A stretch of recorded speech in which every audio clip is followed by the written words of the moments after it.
So big news, our speed throw challenge is over, and holy moly, the fastest throw I'd ever seen recorded on a radar gun, I think, was 61, and that was like, I thought that was blazingly fast. The fastest throw came from number 1 from UK, Wes Hopkins, who literally walked into the room 2 minutes before we were about to pack up, came in, threw 3 balls, and he holds the record for the day at 76 miles per hour. That is ridiculous. That ball was traveling so fast that if it was on 65, it would get ticketed. Yes, it would. That's insane. Even though I usually drive about 76, so. Now, I will say the whole time he was throwing, his, the UK's captain, Zach Brown. Yeah, Zach Brown was in there saying, do not throw more than 3 of these. Yes. Because that's the kind of throw where you throw a handful of those and you are done for the day. You are done for the weekend. So congratulations to Wes. He is our speed throw challenge. Woo. We will be announcing that before the start of single elimination play tomorrow, and he will receive a trophy for his efforts. And here after the JV game, we'll probably be starting the catching challenge to see who has the best hands in the NCDA.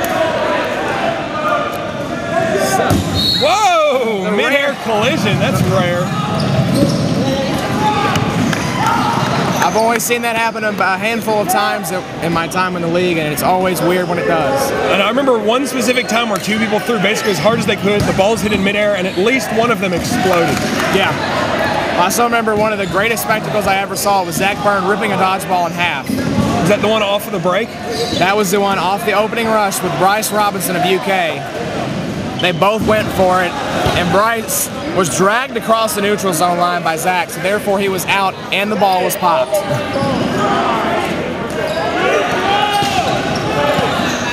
So Western, in typical fashion, coming out a little slower this second point.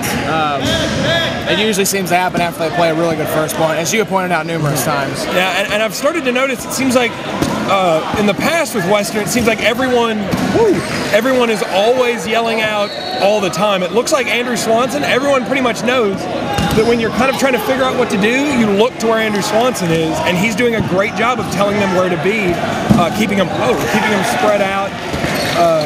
Well, that's great, because as an alternate captain, that's what you need to be doing. Gill up front all by himself, big throw. He got the kill, but that's not really good fundamentals there.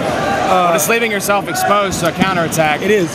One of the big things, I was talking to Saginaw Valley earlier, I talked to them, I said, what are the 3 most important things that makes your team successful? And they said, first of all, that catching wins games, catching wins tournaments. The other one that kind of surprised me, they said that they always learn, and what they practice is you always go for the catch, no matter how improbable it seems. They said even if it looks like it's at your feet, there's no way you can get it, you always try for it, because worst case scenario, you're out. Best case scenario, you got a 2-player swing in your favor. Exactly. And the third one, what they said was what they called shadowing, which is kind of what Western calls the blocker system. Making sure that you never have your power throwers go forward without a blocker there to defend them. Just good fundamental dodgeball, something that new teams will quickly pick up on after a couple NCDA games.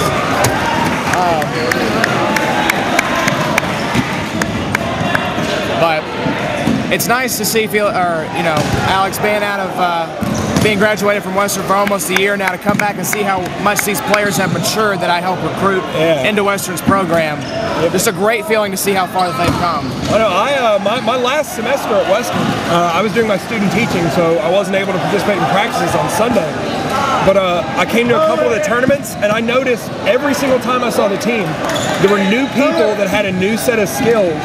And I feel like a lot of the holes that Western had on its roster, whereas we didn't have a lot, we had a select few power throwers.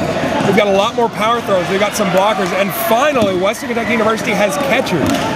And that has been what's made Western the biggest team they've ever been, is they've got people like Brett Rice. If you put a ball anywhere near Brett Rice, anywhere between his waist and his shoulders, way to stay in the game. Impressive right there. Dedication by Nick Johnson. Nick Johnson doing whatever he needed. Even, whoa! Andrew Drew Swanson again, Great proving ball. why he might be the best all-around player on Western's team. Was voted to the All-Star game, and in typical Swanson fashion, was one of the last players standing in the second half for the World. That's why they call him the Survivor. Great weekend so far for Swanee.